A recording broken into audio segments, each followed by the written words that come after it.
New York Giants at the New Orleans Saints. Tommy Cutlets going down to Nolans. Saints are favored by 6 here. Against Cutlets. Is there, so this is just fascinating right now, is there a bigger discrepancy in love from the difference between Tommy DeVito and Giants fans and the nation versus Derek Carr and the Saints? Is there a bigger discrepancy? Everybody loves Cutlets and everybody hates Derek Carr. That's what I'm saying. Except the Carrs, the family. Yes. I would say the Carr family loves Derek Carr more than Italian Americans love Tommy Cutlets or Cutlets in general. Veal, chicken, any of them. I would say the Carr family, they love Derek. Yes. More than anyone else loves anything in the world. You know, they scour Twitter. They block you if you say anything bad about Derek. I've been blocked. I forget who it was, but someone had brought up a game early in Peyton Manning's career where he lost to David Carr's Houston Texans, and he seemed particularly upset by that. It seemed to be, Peyton did? Yeah, like Peyton, that clearly irked Peyton Manning that on his resume somewhere is a loss to David Carr's Houston Texans. It happens. Yeah. It's a tough one.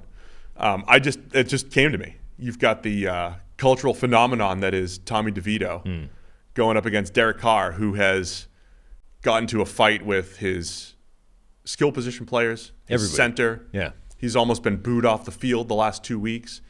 All that said. And he's been banged up, like beat up. He's playing hurt. Like, why? I'm kind of surprised that they haven't sat him down for Jameis for a couple of games. But all that said, 2 weeks ago, after he was getting booed early, he came back and played pretty well. And last week, it was a really rough start against the Panthers. He came back and they, scored some touchdowns in the second half and actually scored in the red zone. Do you think the teams allow their sort of position in the hunt, to disproportionately affect those types of decisions? Like, I feel like if the Vikings had 3 fewer wins this season, Jaron Hall would be starting this game. And I also feel like the Saints would have sat Derek Carr for a couple of games if they were randomly, 3 games worse off than they are now. But because they're like in the hunt for the division title, let alone the playoffs, they go, no, we need Derek Carr. He's still our best chance to win. Let's put him out there with his wrecked ribs. Because he's hurt, or because you think Jameis would be better than him? Well, either. Certainly because he's hurt. No, they just paid Derek Carr a ton of money. In recent history, Derek Carr has been a better quarterback. I'm not saying you go Jameis away from him random, like you would go away from him anyway. But like as soon as he's dealing with a rib injury, you'd be like, well, there's no real difference between Jameis and Derek Carr. So let's make the change. Like, let's let him heal. And by the way, he seems to be getting everybody pissed off. So another reason to sit his ass down. Yeah, all I know is he's played better after getting booed. So if you're in the dome, maybe boo him. Let the boos rain down early here. Right? Really stick it to him. Cheer Cutlets in the dome. Right? Maybe you trade for Tommy DeVito at the end of the season. Is Derek the kind of guy that is motivated by spite like Aaron Rodgers? I mean, it's worked the last couple of weeks. He started chucking it downfield against Detroit. I feel like the Carrs as a family, though, are too sensitive for that to be a thing. Oh, probably. Like they don't. I mean, they feel the spite. They just don't. No, we've got Darren Carr, who's the Twitter blocker. Yeah. You have David Carr, who's just delusional NFL analyst who thought that Derek Carr was the most valuable player in the world. Well, he's the hype man in 2021. So you've got the family policeman, which is Derek? No, Darren. That's it. So you got Darren, who's the sort of the bouncer, the cop, and then you've got David, who's the hype man, and then Derek, who's the front man. I think Derek's perfectly fine though. Like he's, the easiest one out of all of them. Like, because when he gives interviews and everything, like you just tell he's passionate and wants to win and whatever. I don't know, but he does kind of yell at his team too much. Anyway, any football analysis to add to this? I mean, look, the Saints defense. The Saints defense is good, so this is not an easy task for Cutlets, who's been feisty more than good, And again, kind of how much of his success has been things like Green Bay's defense being unusually situationally terrible, right? It's like, yeah, he executed the comeback drive. On the other hand, they kind of let him do it. I mean, I also imagine when his very first start, it was like, man, it's like Dable and Kafka, like they were hyped up as offensive play callers and offensive geniuses or whatever. They were hyped up for reasons that we didn't see earlier in the year, where they could not make any adjustments on offense. The offensive line was getting whooped, and they weren't doing anything creative to help Daniel Jones. Nothing was working. And all of a sudden, it was like, okay, they're calling a better game, putting defenses on their heels a little bit more. Tommy DeVito, good job by him to execute it, but he's kind of the beneficiary as well.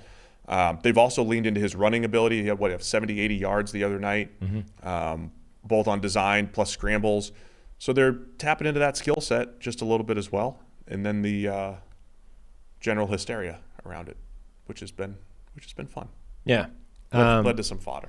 The Saints should be a better team here, though. They should. That's why they're favored by 6. They've just, it's like, again, every time you want to buy into the Saints, it's like, yeah, disappointing. The Giants receivers were good against Green Bay. I think that's a big thing. If those guys can consistently make plays for Cutlets, obviously Jalen Hyatt brings the speed, but Wan'Dale Robinson had a great game with a few big plays there. Like if that group can coalesce around DeVito, then between that and his rushing ability, and it's very Josh Dobbs-like, right? Like he's athletic enough to be able to scramble and make plays and keep the chains going, so that he can maybe buy just enough time to make a few passes to keep the thing moving.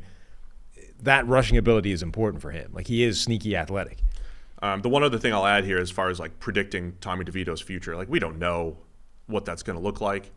When a Jake Browning has a breakout game, you're like, okay, he was a very good college quarterback who maybe figured things out. DeVito was this up and down roller coaster ride in college across 2 different schools, and they won some games at Illinois and the whole thing. But like, it's almost like you're expecting that to regress a little bit. You're expecting Brock Purdy to regress, but it's Purdy similar to Browning, where it's like he was a good college quarterback overall. He's a good, like I don't even know if you say that about DeVito. He just kind of, hit a little run here with the Giants. Yeah. But you got the hype of the Giants versus the Saints, who I hate picking. So where are you going to go in this one? Giants. Yeah. They're on a 3-game win streak with Cutlets here. I hate talking about this. It just makes me so hungry. My mom makes great chicken cutlets. I mean, she just cranks them out, and like when they're fresh off the stuff, oh man, they're so good. And as a man of your dimensions, you got to eat a lot of those. Oh, dude, I crush chicken cutlets. I asked Kelly to make some for me, but then you get the nutritionist too. You get the nutritionist I was just talking about. I mean, she's not in on the, the fried cutlets,